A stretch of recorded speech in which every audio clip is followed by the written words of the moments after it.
Quand tu regardes une scène de baise avec tes parents, bah, on a l'impression qu'eux ils gèrent tranquille. Mais toi t'es là genre... Je m'appelle JB, j'ai créé il y a 3 ans une chaîne qui s'appelle Tales from the Click et qui parle essentiellement de cinéma. Le premier film qui me laisse un souvenir, c'est les Goonies. Il y avait des amis de ma mère qui avaient la cassette. J'étais très content d'y aller à chaque fois parce que je savais que j'allais voir les Goonies. Three Amigos avec Chevy Chase, Steve Martin et Martin Short. Je me pisse dessus littéralement. C'est très relou à chaque fois, mais ça arrive. Voilà. Who are you? The Three Amigos!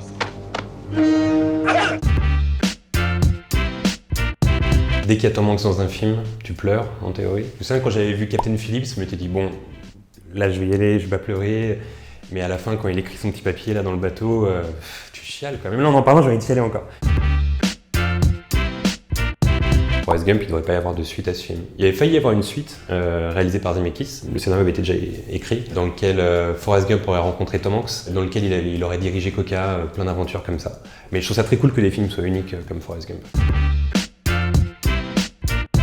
Alors je ne bois pas d'alcool, je n'ai jamais pris de drogue dans ma vie. Mais si je prenais de la drogue, je me ferais l'intégrale des Air Bud. Tu sais, le chien qui fait du basket, du foot, etc. Je pense que c'est les meilleurs films à voir quand t'es foncé.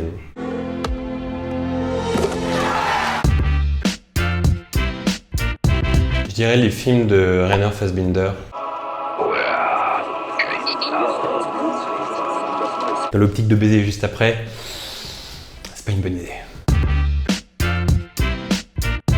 Moi, Blair Witch, c'était un film qui m'avait complètement traumatisé. Je sais qu'il y a beaucoup de gens qui sont là, genre ah, on sait que c'est du fake, machin, ça fait pas peur, etc. Surtout, je l'ai vu dans des conditions assez spéciales. À l'époque, mon cousin était venu me voir et m'avait dit regarde, j'ai une cassette. La police doit pas être au courant, faut que je la file à quelqu'un, donc je te la laisse. Il avait mis ça en scène, c'était assez ouf. Et j'étais complètement crédule, je devais avoir quoi, 11 ans, 12 ans.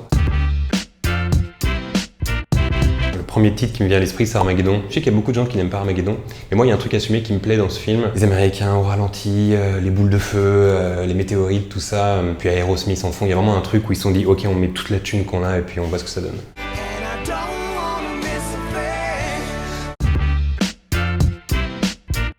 Je dirais récemment les films des deux Anderson, Wes et Paul Thomas. Il y a une vraie volonté de limite créer des peintures dans la recherche du cadre.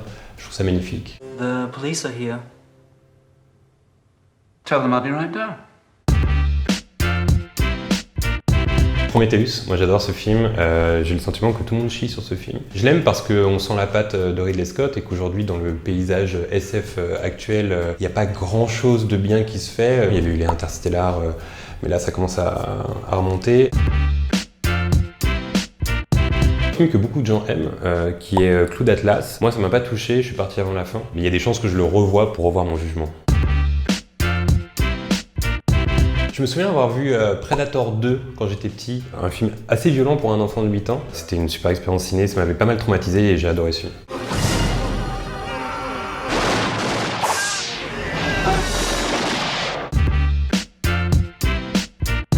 Il y a un truc que je trouve assez insupportable, c'est les gens qui disent « Attends, t'as jamais vu ce film? C'est un truc de ouf !» On peut pas voir tous les films, c'est impossible. Au contraire, moi je trouve ça génial de me dire il y a des classiques que je n'ai pas encore vus. Par exemple, je sais que Mean Street, j'ai jamais vu par exemple. Limite, j'ai envie de repousser ce moment où je le verrai pour la première fois parce que je sais que c'est un classique en attente. Et j'adore avoir des classiques en attente.